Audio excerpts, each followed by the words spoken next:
अपने मंद रोशनी वाले अपार्टमेंट में 50 के दशक के मध्य का व्यक्ति अर्नव एक पुरानी चमड़े की कुर्सी पर बैठा है।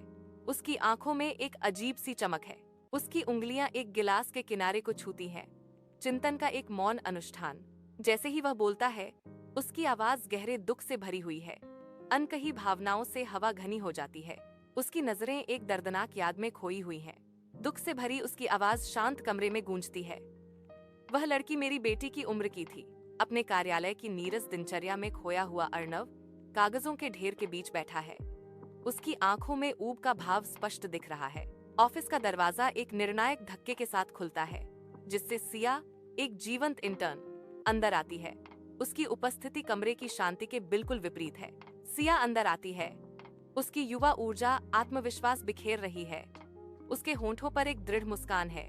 उसकी आंखें महत्वाकांक्षा से चमकती हुई, अपनी योग्यता साबित करने की एक अटूट इच्छा के साथ अर्नव पर टिकी हुई हैं। हफ्तों बाद सिया अर्नव के सामने बैठी है। उसकी निगाहें उस पर टिकी हैं। हर शब्द को युवा तीव्रता के साथ सोख रही है। उसकी आंखें प्रशंसा से चौड़ी, पहचान के लिए गहरी भूख को दर्शाती हैं। वह आगे झुकती है। उसकी उपस्थिति से मोहित होकर हवा अनकही आकांक्षाओं से भर जाती है। उनके चेहरे पर एक गहरा एहसास उभर आता है और वह कहती है, सर, आप अलग हैं। एक मंद रोशनी वाले डाइनिंग रूम में अर्नव अपनी पत्नी के सामने बैठा है। उनके बीच की खामोशी एक भारी कफन की तरह है। 30 सालों से चले आ रहे रिश्ते में अनकहे शब्दों की कड़वाहट हवा में महसूस की जा सकती है। अर्नव की पत्नी, जिसका चेहरा शांत इस्तीफे का मुखौटा था, व्यवस्थित रूप से अपना भोजन काटती है। हर निवाला एक काम है। हर चबाना उनके बीच बढ़ती खाई की याद दिलाता है। अर्नव उसे देखता है, एक आदमी का भूत जो अपने ही घर की खामोश निराशा में खोया हुआ है। औपचारिक नीरस बातचीत, अन्यथा शांत कमरे में एक भयावह प्रतिध्वनि है। उनके साझा जीवन में एक ठंडा ठहराव है। जैसे ही शाम गहराती है, अर्नव और सिया दफ्तर से बाहर निकलते हैं। बढ़ती शाम में उनके कदमों की आहट धीरे धीरे गूंज रही है। सिया की तेज मधुर हंसी गूंजती है, एक आनंदमय ध्वनि जो अर्नव को आश्चर्यचकित कर देती है। एक गहरा गर्मजोशी अर्नव के माध्यम से फैलती है, एक जागृति जो उसे पहले से कहीं अधिक जीवित महसूस कराती है। उसके कदमों में एक नई जीवंत ऊर्जा का संचार होता है। उसके कदम अप्रत्याशित हल्केपन से भरे हुए हैं। वह उसके बगल में चलता है।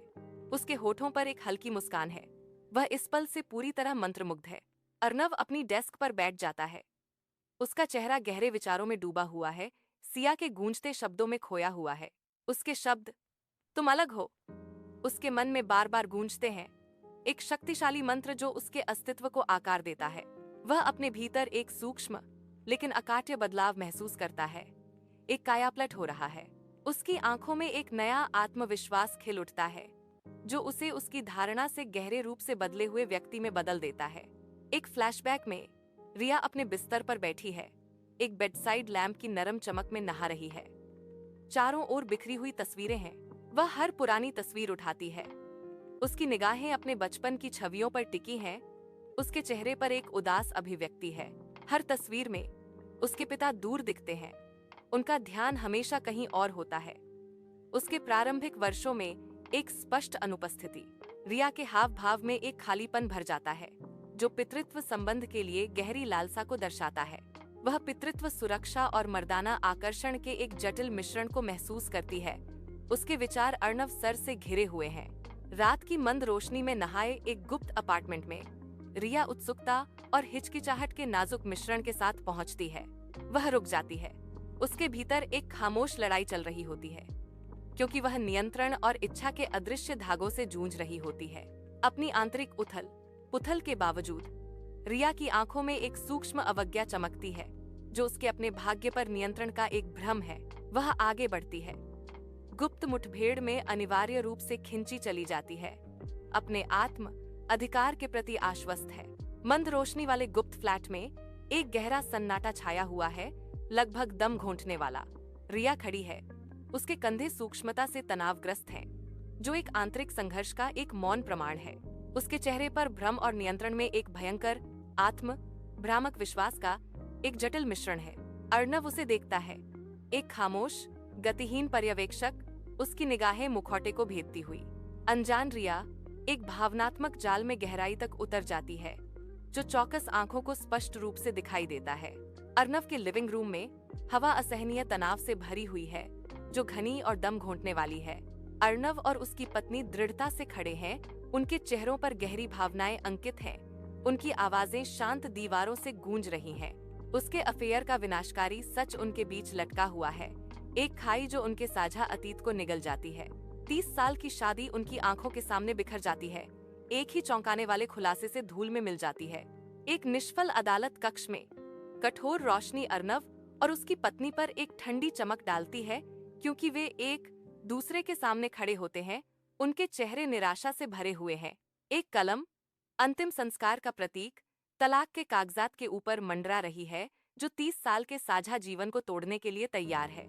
एक गहरी आह भरकर वे कागजों पर हस्ताक्षर करते हैं। कलम की हर एक हरकत उनके लंबे विवाह के अंत की गूंज है।